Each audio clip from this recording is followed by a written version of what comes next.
हा ताई, तू तू अजूनही तिकडेच आहेस मानसी? हो ताई, काही अर्जंट आहे का? मी जरा गडबडीत आहे. बाय द वे, मी तुला नाही फोन केलाय, मी माझ्या नवऱ्याला फोन केलाय. तो तू किती बिझी आहेस याच्याशी मला काहीच घेणं देणं नाही. विक्रांत कुठे आहे? ताई प्लीज, मी एक सर्जरी ऑब्झर्व करायला थांबली आणि विक्रांत सर्जरी करतायत. मला जायला हवं आत.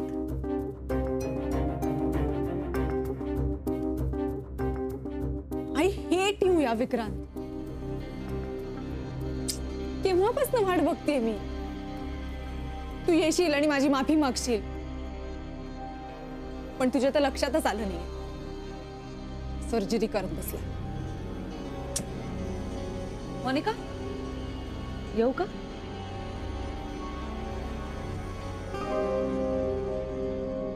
सॉरी, डिस्टर्ब नाही ना केलं?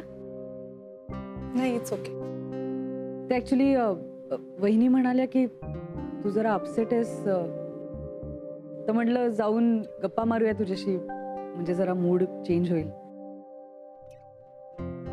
काय करत होतीस? माझ्या नवऱ्याची वाट बघतीये. दुसरं काहीच काम नाहीये ना घरात बसून मला? अगं मग आम्ही आहोत ना घरात, चल गप्पा मारायला.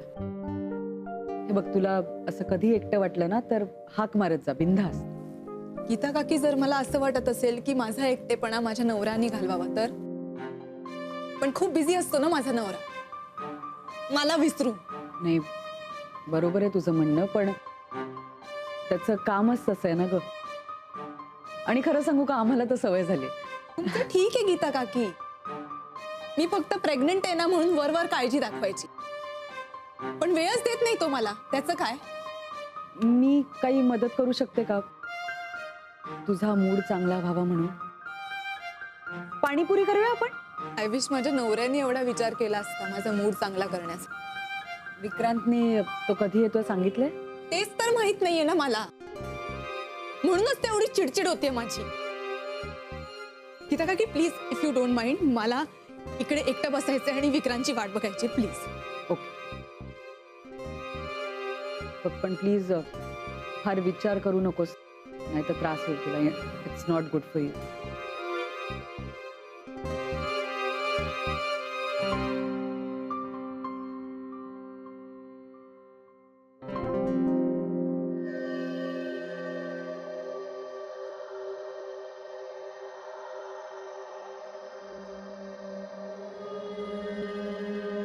विक्रांत,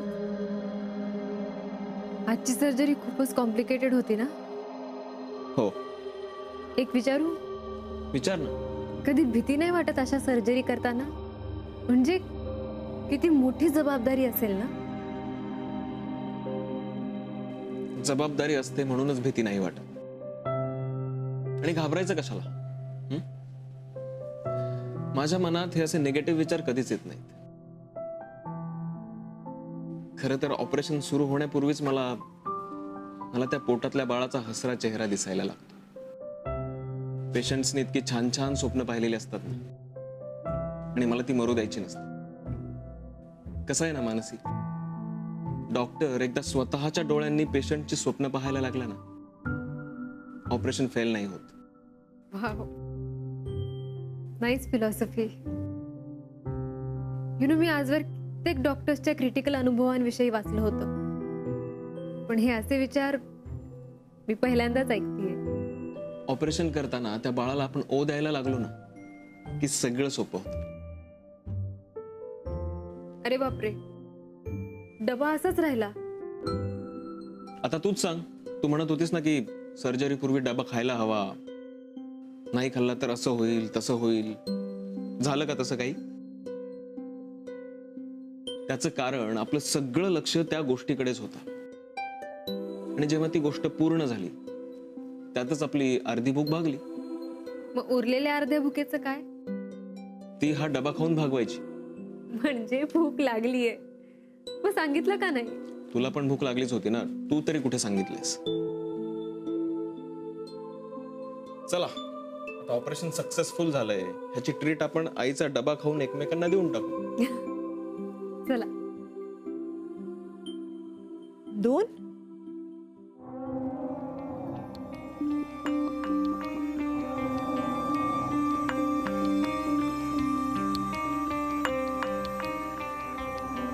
विक्रांत अजून कसा आला नाहीये?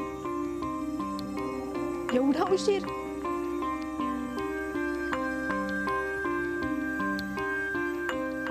ठीक आहे,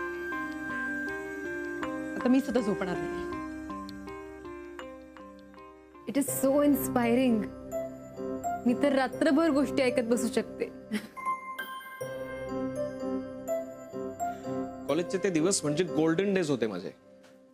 त्या आठवणी विसरणं शक्यच नाही. म्हणजे अभ्यासाबरोबरच रात्री अपरात्री भटकणं, फिरणं, ब्लड डोनेशन, त्याच्यानंतर आम्ही इमर्जन्सी केस आहे असं सांगून घाबरवायचो.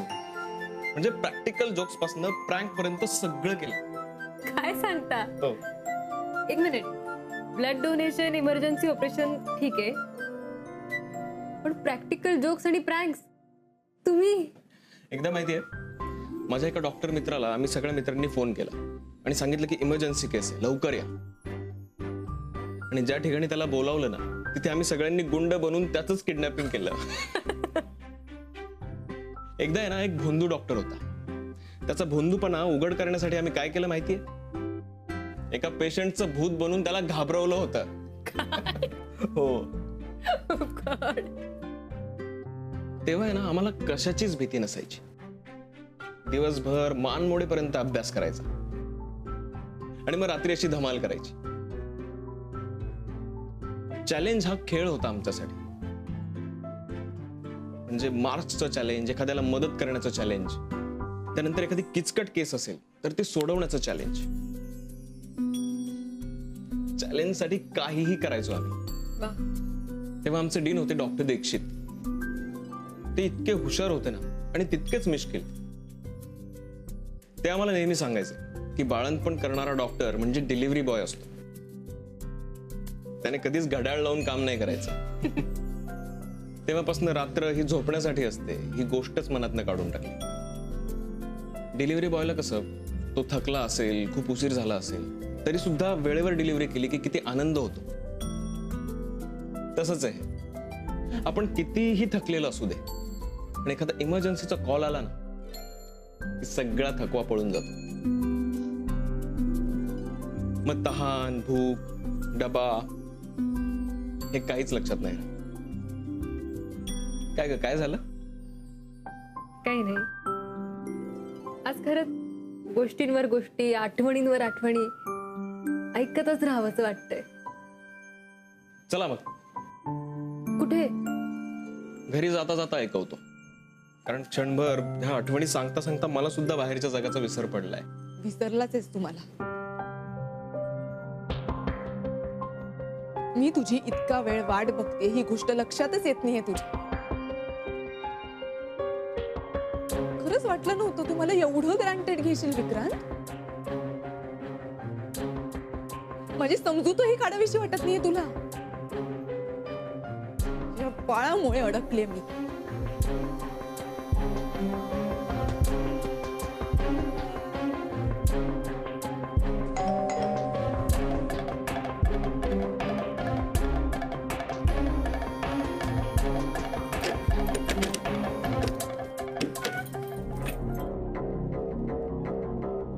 बाबा तुम्ही तुम्ही एवढ्या रात्री बाहेर कुठे गेला होतात? मित्रांकडे गेलो होतो, कामं होते त्यांची. कसलं काम? अकाउंटची. हा माझं गणित चांगलं आहे, त्यामुळे पैशाचं गणित मला बरं जमवता येतं, त्याच्यासाठी गेलो. ओके सॉरी, मी ॲक्च्युली विक्रांतची वाट बघत बसले होते. आला नाही तो अजून? नाही. येईल. तुला झोप येत नसेल तर आपण गप्पा मारूया का? त्या गप्पांचा गरबा मी रात्रभर रंगवू शकतो. नाही नको.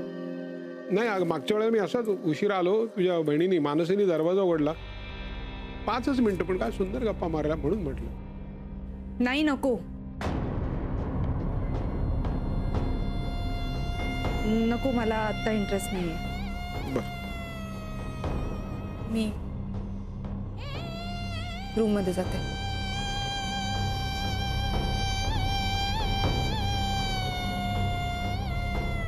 लवकर ये बाबा विक्रांत, काय खरं नाही तुझं.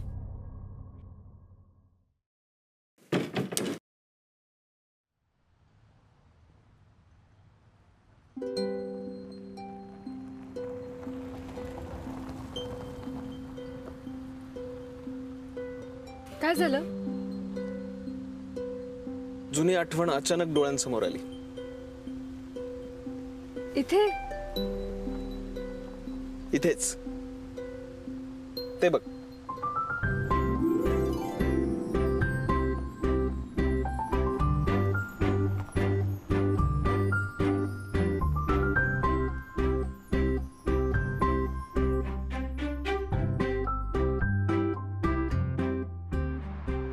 तंबी, 2 स्पेशल कॉफी.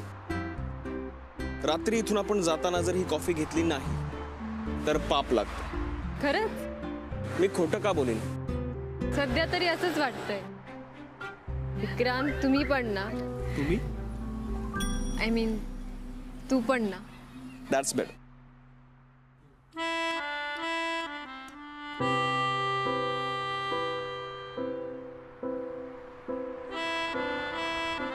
काही गोष्टी अशा अचानक घडल्या, किती मस्त वाटतं ना. कॉलेजमध्ये असताना हीच कॉफी आम्हा सगळ्यांची गर्लफ्रेंड होती. कॉफी आणि गर्लफ्रेंड. ही कॉफी पिताना आमची डिस्कशन्स व्हायची. ही कॉफी पिताना आम्ही भांडायचो. आणि सकाळी हीच कॉफी आम्हा सगळ्या मित्रांना परत एकत्र आणायची. मस्त वाटतंय ऐकताना. अनफॉर्च्युनेटली मला ह्यातलं काहीच अनुभवता नाही आलं. पण का? कारण तसं कोणी सापडलं नाही. हो. पण आता वाटायला लागलंय. काय? Coffee with friend. हा कॉफीवाला अनेक वर्ष इथेच असतो. हा रस्ता हा सुद्धा इथेच असतो. आणि ही रात्र तर रोजच असते. पण कॉलेज नाही ना. पण फ्रेंड तर आहे ना. पण कॉफी नाहीये. म्हणजे हे बघ, संपलीये. मग आता 2 कॉफी.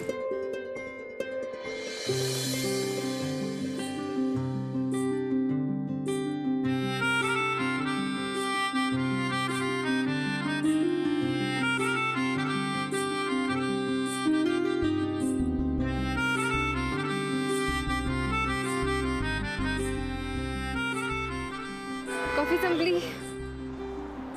तंबी,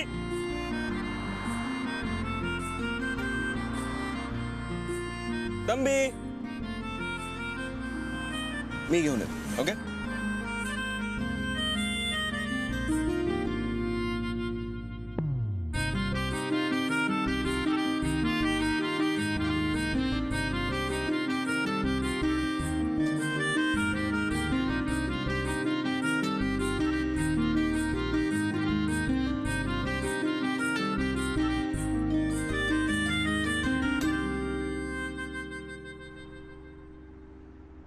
संपली.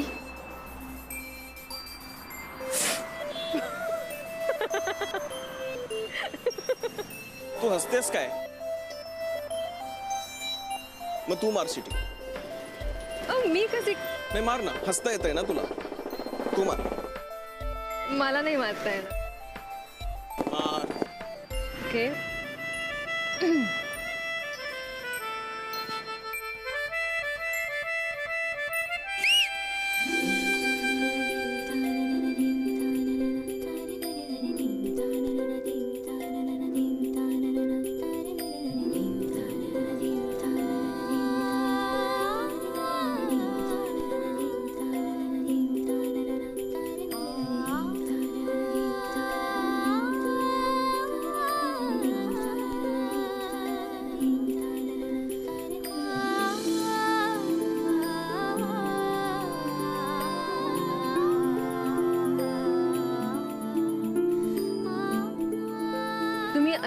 असाल असं वाटलं नव्हतं मला.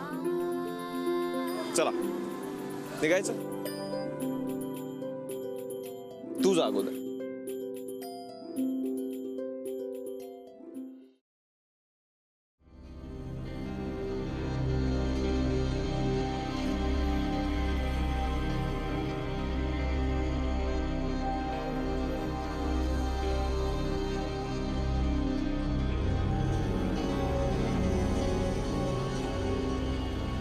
विक्रांत, विक्रांत तू उठ, मला तुझ्याशी बोलायचंय.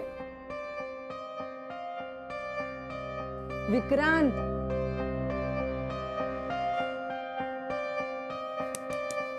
विक्रांत,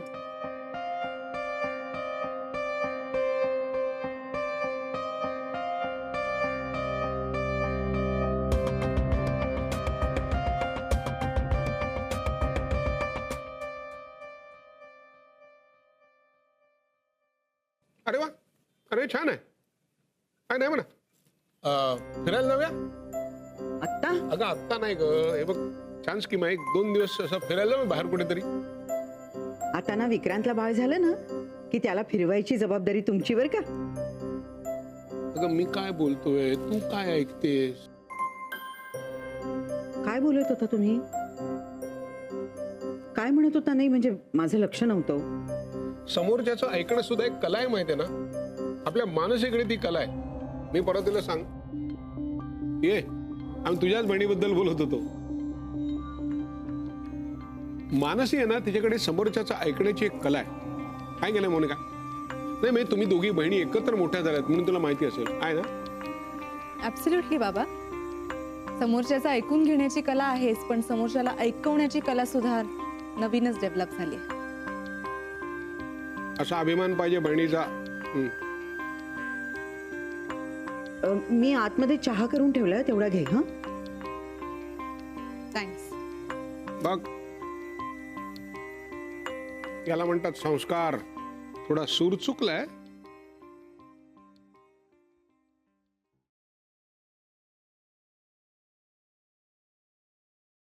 काय झालंय? काल रात्री उशिरापर्यंत विक्रांत घरी आला नव्हता. तो कधी आला, पुढे त्यांच्यात काय झालं हे कळण्याचे 2 मार्ग आहेत. एक, चहा बरा आणि गरम असेल तर सौम्य शब्दात कळेल. चहा बरा नसेल तर तिच्या मनात आहे ते फाटकन बोलून ती मोकळी होईल.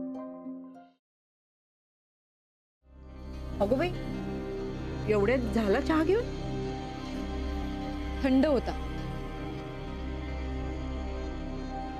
पण ठीक आहे, घेतला मी. काय ग, विक्रांत काही बोलला का? बोलण्यासाठी ते झोपेतनं उठायला हवेत ना आई. म्हणजे विक्रांत अजून उठला नाही? आई कधी आले ते कळलंच नाही मला. पहाटे 3 वाजेपर्यंत मी त्यांची वाट बघत होते. अगो बाई, आता आता काय बघू साहेब कधी उठतायत ते. तसंही मला बरंच बोलायचंय विक्रांतशी. आलेच मी. अहो, आता काही नाही, मग अशी माझ्या बोलण्याकडे दुर्लक्ष केलंस ना, तसं हे पण सोडून दे, म्हणजे नाही त्रास होणार तुला. परत चल, फिरायला कधी जाऊया? कुठे? म्हणजे आता? नाही राहू दे, तू कर तुझं काम.